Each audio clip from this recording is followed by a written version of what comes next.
Hello everyone. I'm going to teach you how to do some Microsoft Wording. First you click on this button in the corner, click on that, and then you open up the blue Word. And then I like to just do blank document, make it bigger. It's nicer if it's bigger so you can see more words, of course. With the blank document, there's lots of different things that you can do. This is really the only thing that I use in college, so it's really important that you know how to use it. Let's just say, hello, world.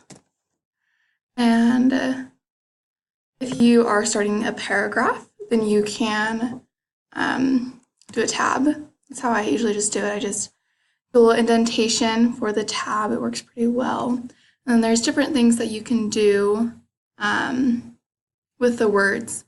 So let's say you wanted to make the words bigger. There's all these different numbers. You can make them really big. Like, yeah, let me do that a little bit better. And then you can make them bigger if you just go over that with your cursor and hold down. So you do that. If you don't want to go to this home, that's just too much for you right there, then what you can do is just put your cursor over it, click on it, whatever you want, and then you can change what you want to do as well. So let's do that, and then we can change the color to red, or there's lots of different colors in there. You can change it to blue if you like blue. And then not only can you change the color, but you can change the background of the text. So it really pops out to whoever's reading it. And then let's say that I have lots of words going on. Let's put a question mark there.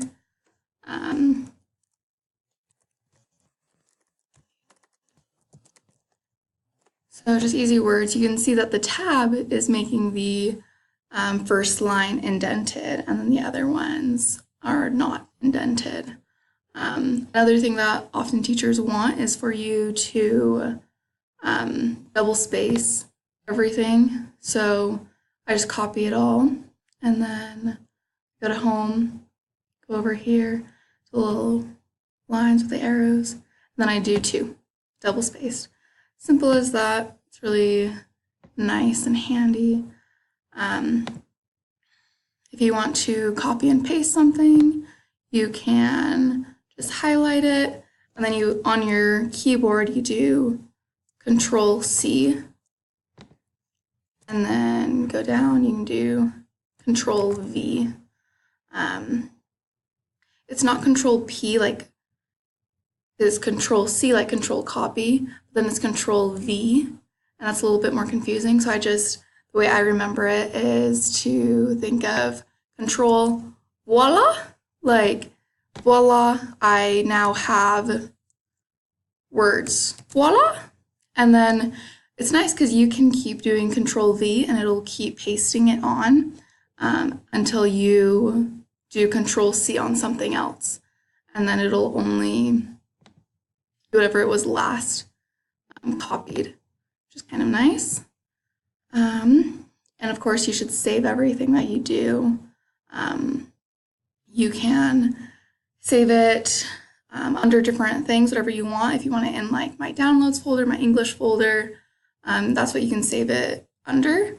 I don't actually want to save this document, so I'm just going to go back, but that's how you do save.